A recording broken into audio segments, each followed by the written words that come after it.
चलो, शिक्षा में हेर फेर, इस पाठ के लेखक कौन है? रविंद्रनाथ टैगोर।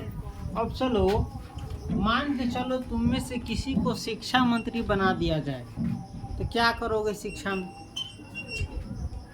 मंत्री बना दिया जाए तो क्या करोगे? तुम बोलिए, से लगता है कुछ नहीं करोगे। रहने तो, जैसा शिक्षा है वैसा है। चलो आगे बढ़ते हैं। बाल्यकाल से ही, किस काल से? बाल्यकाल, यानी जब बालक रहता है उसी समय से, है ना। यदि भाषा शिक्षा के साथ, किस शिक्षा के साथ? भाषा शिक्षा के साथ भाव शिक्षा की भी व्यवस्था हो। किस शिक्षा की? भाव शिक्षा की भी व्यवस्था हो, और भाव के साथ, और किसके साथ? भाव के साथ समस्त जीवन यात्रा नियमित हो। समस्त जीवन यात्रा, ये जो जीवन की जर्नी है, लाइफ की जर्नी है, वो सब नियमित हो, तभी हमारे जीवन में यथार्थ सामंजस्य स्थापित हो सकता है। हमारा व्यवहार तभी सहज मानवीय व्यवहार हो सकता है, और प्रत्येक विषय में उचित परिमाण की रक्षा हो सकती है। हमें यह अच्छी तरह समझना चाहिए कि जिस भाव से हम जीवन निर्वाह करते हैं उसके अनुकूल हमारी शिक्षा नहीं है। जिस घर में हमें सदा के लिए रहना है, उसका उन्नत चित्र हमारी पाठ्य पुस्तकों में नहीं है, यानी परीक्षा किताबों में नहीं है। यानी जिस समाज के बीच हमें अपना जीवन बिताना है, जिस समाज के बीच, सोसाइटी के बीच हमें अपना जीवन बिताना है, उस समाज का कोई ऊंच आदर्श हमारे शिक्षा प्रणाली में नहीं मिलता। उसमें हम अपने माता पिता, सुहृद मित्र, भाई बहन, किसी का प्रत्यक्ष चित्रण नहीं देखते। किताब में ये सब दिखता ही नहीं है। हमारे दैनिक जीवन के कार्यकलाप को उस साहित्य में स्थान नहीं मिलता। हमारे रोज रोज के जो काम है उसको उस साहित्य में स्थान ही नहीं मिलता। हमारे आकाश और पृथ्वी, यानी धरती और आकाश, निर्मल प्रभात, यानी जो शानदार सवेरा होता है, निर्मल सवेरा होता है वो, और सुंदर संध्या, और यानी खूबसूरत शाम का समय, परिपूर्ण खेत, यानी भरा पूरा खेत, और देश लक्ष्मी स्रोतस्विनी का संगीत उस साहित्य में नहीं होता। यानी जो भी चीज़ हम पढ़ते लिखते हैं उसका हमारे समाज से, हमारे घर परिवार से, हमारे मित्रों से, हमारे धरती और आकाश से, खूबसूरत सवेरा से, खूबसूरत शाम से, इस सब से कोई तात्पर्य नहीं है, मेल मिलाप ही नहीं है। यानी जिस वातावरण में हम जी रहे हैं उसका पढ़ाई लिखाई में कोई जगह ही नहीं है, जिससे हम, और डेली का जो काम है, डेली का जो कार्य व्यापार है, घर का या बाहर का, ये सब सम्मिलित ही नहीं है हमारे पाठ्य पुस्तकों में, है ना।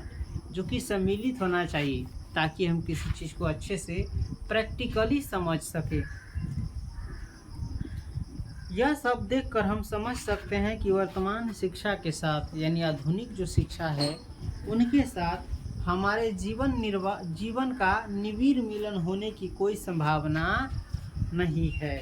यानी जो हम पढ़ते लिखते हैं उसका हमारे जीवन से कोई मेल मिलाप नहीं है। इसलिए देखता है बच्चा पढ़ के जवान हो जाता है, मूरी पर के केस उड़ के पूरा खाली खलिहान हो जाता है ना। खैले पीले बिना गाल चटक के सूखल अचार हो जाता है। और समाज से ऐसा ताना बाना सुनता है कि जो भी थोड़ा बाहर निकलने का मन करता है वो एक जगह पर अकेला में सिमट जाता है। ये सब किसकी खराबी है? हमारे एजुकेशन सिस्टम की। किसकी? एजुकेशन सिस्टम की, पढ़ाई लिखाई की। सोच करके देखो, अभी तुम लोग 9-10 बरस से पढ़ रहे होंगे। 9-10 बरस में जो डेली तुमको काम आने वाला है, जो डेली का तुम्हारा कार्य व्यापार है, जिस समाज में तुम रहते हो, सब चीज़ों के बारे में कुछ सीखा, पढ़ाई कुछ सिखाया कि कैसे हमें समाज में रहना है, कैसे हमें अपनों के बीच रहना है, कैसे घर में रहना है, कैसे प्रकृति के साथ तालमेल बैठाना है, कैसे हमें अपने पूरे जीवन को समझना है, जीवन की यात्रा को समझना है। कुछ बताया गया है? नहीं ना बताया गया है। और ना तुम समझना चाहते हो, क्योंकि जो तुम्हारे किताब में दे दिया है बस वो तुम पढ़ना चाहते हो ताकि परीक्षा पास कर सके। और वो भी परीक्षा पास करके कुछ मिलता है? कुछ नहीं मिलता है, सिवाय एक कागज़ के और सर्टिफिकेट के कि तुम इतने में पास किए हो, इतना नंबर लाए हो। और वो भी नंबर तुम कैसे लाए हो, चोरी से लाए हो कि मेहनत से लाए हो, कि वो जो नंबर तुमको मिला है वो काबिलियत के आधार पर तुमको मिला है कि नहीं, वो सब का जांच पड़ताल नहीं होता है। होता है वो परीक्षा से जो तुमको सर्टिफिकेट मिलता है, अगर उनसे जांच मान के चलो तुम्हारी नौकरी नहीं लगी तो उसका क्या मूल्य रह जाता है? उसको घर में सैंतले पूरा बुढ़ारी तक जीवन क्या हो जाता है? ख़त्म हो जाता है। खैर वो चीज़ ठीक है, लेकिन इन सब के साथ जो ज़रूरी शिक्षा है, जो जीवन को समझने में मदद करे, जो समाज को समझने में मदद करे, देश दुनिया को समझने में मदद करे, प्रकृति को समझने में मदद करे, हमारी पूरी जीवन यात्रा को समझने में मदद करे, वो सब इस पाठ्यक्रम में सम्मिलित होना चाहिए। जो गैर ज़रूरी चीज़ है उसको हटा करके हम अपने स्वास्थ्य का कैसे ख्याल रखें, है ना, दूसरों का कैसे ख्याल रखें, इस समाज को कैसे बेहतर बनाएं, देश दुनिया को कैसे बेहतर बनाएं, प्रकृति को कैसे बेहतर बनाएं, इस सब के बारे में कोई जानकारी दी जाती है? कुछ नहीं है। चलो आगे बढ़ते हैं। दोनों के बीच एक व्यवधान है। हमारी जो पढ़ाई लिखाई है और हमारा जो जीवन है, इन दोनों के बीच में क्या है? एक व्यवधान है, बाधा है। हमारी शिक्षा जीवन की आवश्यकताओं को पूर्ण नहीं कर पाती। हमारी जो शिक्षा है वो जो है हमारे जीवन की जो ज़रूरत है उसको पूरी नहीं कर पाती। अभी हमें देख लो, फिलहाल कितना पढ़े तुमको अंदाज़ा भी नहीं है, लेकिन हमारा दाल रोटी भी नहीं चल पाता है, शरीर पर का कपड़ा नहीं हो पाता है, खा पी नहीं पाते हैं, सुकून से सो नहीं पाते हैं, कोई रहने का एक सुविधा नहीं है, कुछ है नहीं। ये शिक्षा व्यवस्था, ये शिक्षा पढ़ाई लिखाई किसी काम का हुआ? हाँ, लेकिन वह तुम लोग हमारा एग्जाम्पल पकड़ लिया होगा। लेकिन हमारा जो हालत है ये किसी और कारण से है, जो कि आज नहीं तो कल क्या हो जाएगा, बदलना पक्का है। पक्का है कि नहीं है? अभी तो क्या है, शुरुआत है। अभी क्या है, शुरुआत है। देखेंगे समय, किस्मत, मेहनत ये सब साथ देगा तो आगे देखेंगे। जैसे हम मेहनत किए हैं, बहुत हद से ज़्यादा मेहनत किए हैं, नींद उड़ा करके मेहनत किए हैं, जितना तुम कल्पना नहीं कर सकते उतनी मेहनत किए हैं। उस मेहनत का फल कभी मिलेगा कि नहीं मिलेगा? कि प्रकृति रख लेगा? अगर रख लेगा तो ये बात झूठा हो जाएगा कि मेहनत का फल मीठा होता है ना? है कि नहीं? मेहनत करते रहिए, सफलता एक न एक दिन मिलेगी या नहीं मिलेगी, वो तो मिलता है, लेकिन ये आपके हाथों में नहीं। आपके हाथों में क्या है? मेहनत करना है, मेहनत कीजिए। इतना तो क्लियर है कि मेहनत करने से आपको सफलता मिल सकती है। जो चीज़ आप चाहते हैं वो चीज़ प्राप्त हो सकता है, लेकिन बिना मेहनत का मिलेगा? मिल ही नहीं सकता है। फिर चलो, हम पढ़ रहे हैं लेकिन इसमें कुछ मिस्टेक हो गया है, माइक लगे हुए नहीं किए हैं। कोई बात नहीं है, होता है। ऐसा एक बार थोड़ी ना हुआ है, ऐसा बार बार हुआ है। चलो आगे बढ़ते हैं। जहाँ हमारे जीवन वृक्ष की जड़ें हैं, जहाँ पर हमारे जीवन रूपी वृक्ष की जड़ें हैं, वहाँ से 100 गज दूर, वहाँ से 100 गज दूर हमारी शिक्षा की वर्षा होती है। देखो, मानो हमारे जीवन की जड़ यहाँ पर है। कहाँ पर है? यहाँ पर है ना? जीवन रूपी जो वृक्ष है इसकी जड़ यहाँ है। अब वर्षा कहाँ होती है? यहाँ से 100 गज दूर यहाँ पर खूब बारिश हुई, तो बताओ इसकी जो पानी है ये हमारी जड़ तक पहुँच पाएगा? नहीं पहुँच पाएगा। तो यही हमारा जीवन से और हमारी शिक्षा से कोई मेल मिलाप नहीं है। जो थोड़ा बहुत पानी हम तक पहुँचता है वह जीवन की शुष्कता दूर करने के लिए यथेष्ट नहीं है। जिस शिक्षा को लेकर हम जीवन व्यतीत करते हैं उसकी उपयुक्तता किसी एक व्यवसाय तक ही सीमित रहती है। जिस संदूक में हम अपने दफ्तर की पोशाक रखते हैं उसी के अंदर अपनी विद्या को भी क्या करते हैं, बंद कर देते हैं। संपूर्ण जीवन के साथ उसका कोई संबंध नहीं है। यह वर्तमान शिक्षा प्रणाली का स्वाभाविक परिणाम है। यह आज की जो शिक्षा प्रणाली है इसका स्वाभाविक परिणाम है और इसके लिए छात्रों को दोष देना अन्याय होगा। और इसके लिए छात्रों को गलत ठहराना, छात्रों को दोष देना क्या होगा, अन्याय होगा। इसमें छात्र की गलती नहीं है। उनका ग्रंथ जगत एक ओर है तो वास्तव्य जगत दूसरी ओर। इन दोनों के बीच केवल व्याकरण शब्दकोश का सेतु है। इसलिए हमें इस बात से आश्चर्य नहीं होता कि एक ही व्यक्ति एक ओर यूरोपीय दर्शन, विज्ञान और न्याय शास्त्र का पंडित है तो दूसरी ओर सारे कुसंस्कारों का यत्रपूर्ण पोषण भी करता है। एक ओर स्वाधीनता के उज्ज्वल आदर्श का प्रचार करता है तो दूसरी ओर पराधीनता के शत सहस्त्र तंतुपाश से अपने को और दूसरे को प्रतिक्षण आच्छन्न भी करता है। विद्या और व्यवहार के बीच एक दुर्भेद्य व्यवधान उत्पन्न हो गया है। यानी विद्या और प्रयोग के बीच क्या हो गया, एक दुर्भेद्य बाधा उत्पन्न हो गया है। दोनों में सुसंलग्नता निर्मित नहीं हो पाती। परिणाम यह होता है कि दोनों उत्तरोत्तर एक दूसरे के विरोधी बन जाते हैं। यानी जो हमारा पढ़ाई लिखाई है और जो हमारा जीवन है ये दोनों एक दूसरे के क्या बन जाते हैं, विरोधी बन जाते हैं। हमारी जो पुस्तकीय विद्या है, हमारा जो किताबी ज्ञान है, उसकी विपरीत दिशा में जीवन को निर्देशित करते करते हमारे मन में उस विद्या के प्रति अविश्वास और अश्रद्धा का जन्म होता है। जैसे हमने विद्या को ठुकरा दिया था, चलो इससे कोई जीवन में फायदे नहीं, इससे अच्छा तो हम बार बार ठेला चलाने वाला का एग्जाम्पल दे देते हैं, तो उससे अच्छा तो वो कमाता है, खाता है, पिता अपना जीवन चलाता है। पढ़ा लिखा आदमी तो और बेकार हो जाता है।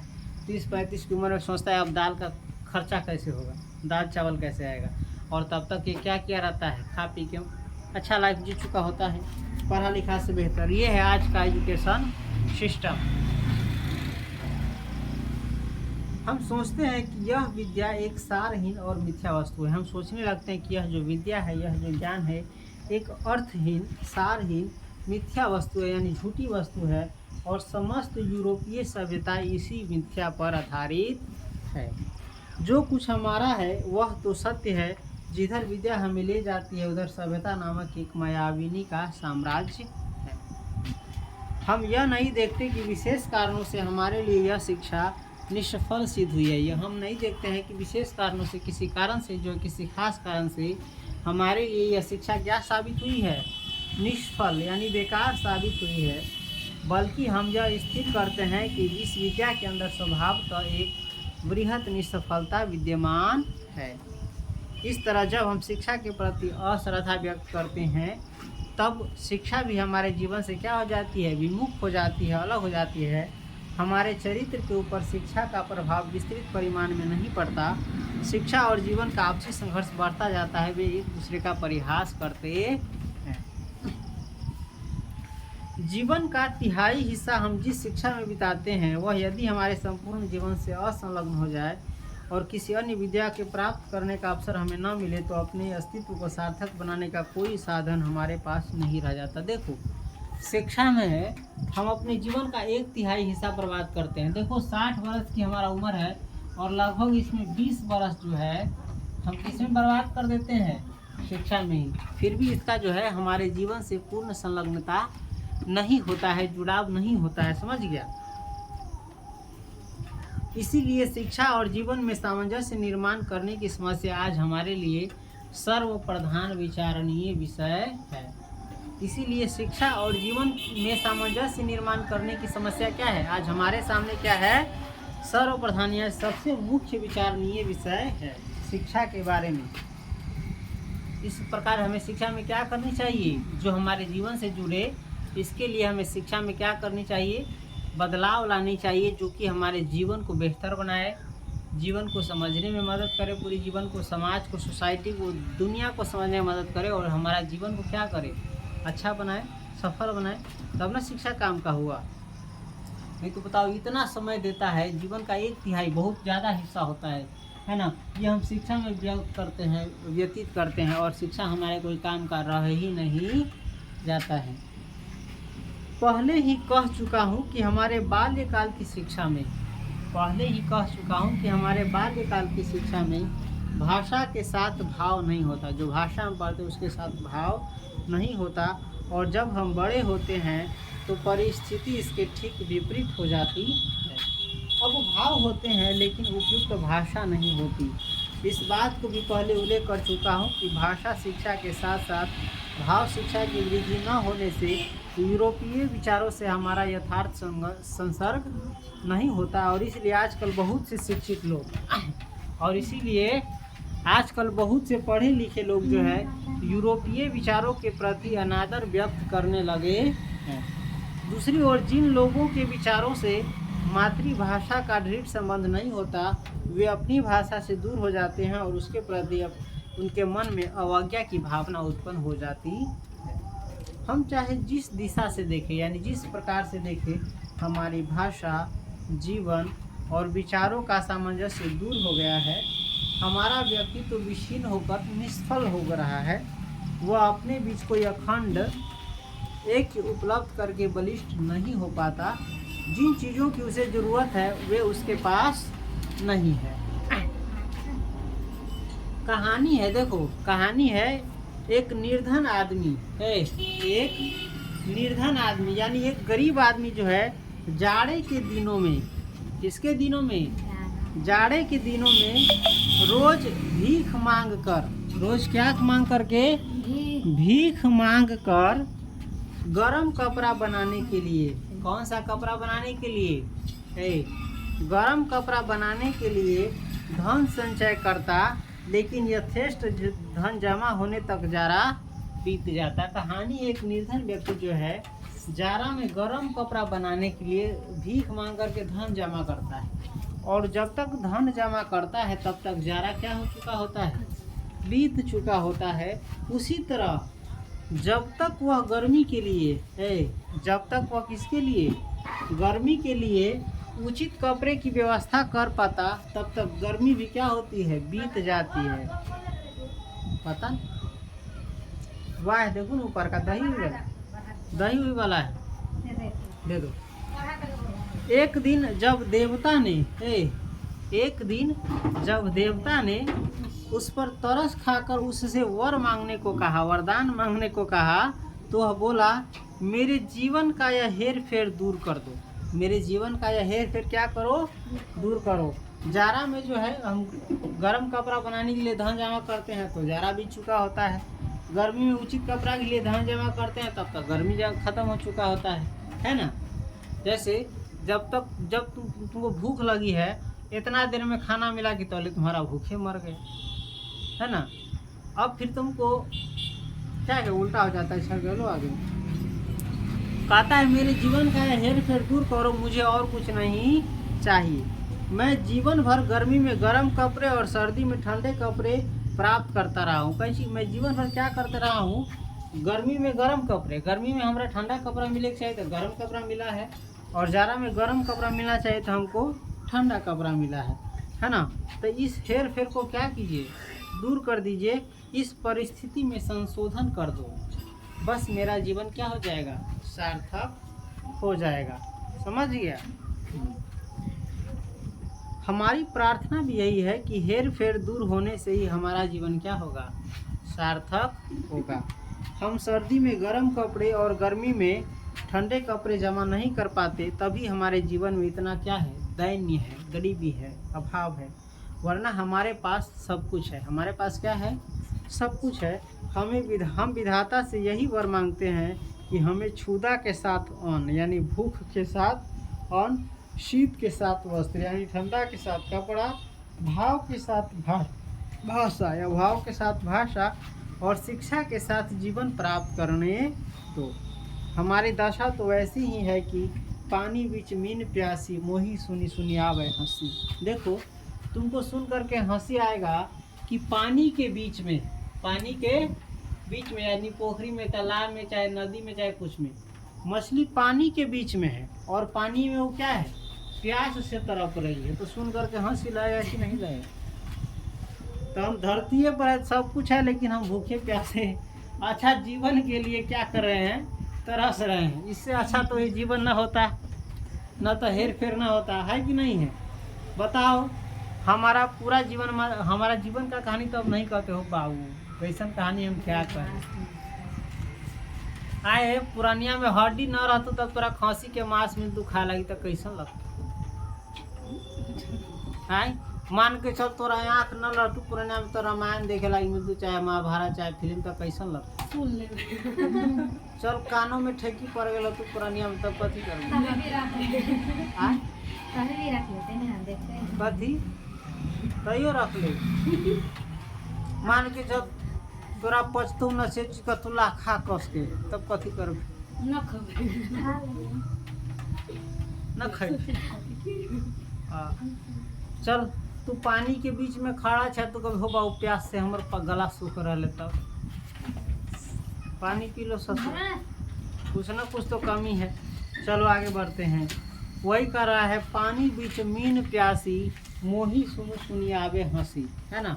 देखिए पानी के बीच में मछली प्यासल है तो सुन के हंसी ना जैसे चारों बॉल खाना आदमी भूखले हंसी ना लग भर घर कपड़ा या दे उघार है तो हंसी लगती कि ना कति कपड़े नहीं। तो यही बात हमारे पास पानी भी है, हमारे पास क्या है पानी भी है और प्यास भी है। देखकर पृथ्वी के लोग हंसते हैं, देख कर के पृथ्वी के लोग क्या करते हैं हंसते हैं। आँखों से आंसू टपकते हैं, आँखों से आंसू टपकते हैं लेकिन हम प्यास बुझा नहीं सकते। समझ गया। हाँ तो शिक्षा में हेर फेर चेंज होना चाहिए कि नहीं। हाँ जब तुम शिक्षा प्राप्त कर रहे हो तब तुमको जीवन के समझ कुछ है ये नहीं है। जब तुम्हारे पास जीवन की समझ होगी तब तक शिक्षा खत्म हो चुका हो, है ना। जाओ